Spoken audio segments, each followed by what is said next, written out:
સુરતમાં ઓલપાડના કુડસદ ગામે ટાંકીમાં ભ્રષ્ટાચારનો મામલો, જેમાં અધિકારીઓએ ટાંકીની ગુણવત્તાનું નિરીક્ષણ શરૂ કર્યું છે।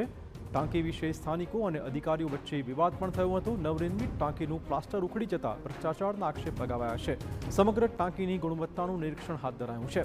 ભ્રષ્ટ અધિકારીઓને બ્લેકલિસ્ટ કરવા સ્થાનિકોએ માંગણી કરી છે। આનું યોગ્ય સમાધાન નહીં કરવામાં આવ્યું, જો ટાંકી ફળેસરથી નવી નહીં બનાવવામાં આવી અને કોન્ટ્રાક્ટરને બ્લેકલિસ્ટ કરવામાં નહીં આવ્યું અને કેમિકલ વાળું પાણી જો બંધ નહીં કરવામાં આવ્યું, તો અમે કુરસદ ગામના વતનીઓ ભેગા મળીને નિર્ણય કર્યો છે કે આવનારા ઇલેક્શનો જે ખરા તેનો બહિષ્કાર કરવામાં આવે અને મતપેટી બી નહીં મૂકવા દેવામાં આવે અને બૂથ બી નહીં મૂકવા દેવામાં આવે।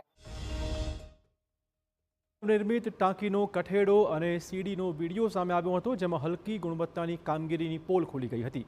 સમગ્ર મામલે સ્થાનિકોમાં રોષનો માહોલ છે। ₹25 લાખના ખર્ચે 1 લાખ લીટર પાણીની ક્ષમતા ધરાવતી ટાંકીની સંપૂર્ણ કામગીરી વલસાડની ગઢવી પ્રોજેક્ટ્સ કંપનીને સોંપાઈ છે। ત્યારે ટાંકીમાં ભ્રષ્ટાચારના આક્ષેપોનો વિવાદ વકરતા અધિકારીઓ અને ઇજનેરે ટાંકીની ગુણવત્તા તપાસવા માટે કામગીરી શરૂ કરી છે। આ સાથે રિપોર્ટના આધારે ભ્રષ્ટ અધિકારીઓ સામે કાર્યવાહી કરવાની પણ ખાતરી આપવામાં આવી છે। એના જે પગથિયાના જે વિડીયો આવેલા હતા એ મુજબ કે એના પગથિયાના જે રેલિંગ છે એનો કઠેરો પડે છે અને એ રીતે હતું, એટલે એનો ચાકુ તો પછી એ રીતે વિચાર્યું કે એટલું જ નહીં, આપણે આખી ટાંકીનો ટેસ્ટ કરાવી લઈએ, એટલા માટે આવ્યા છે।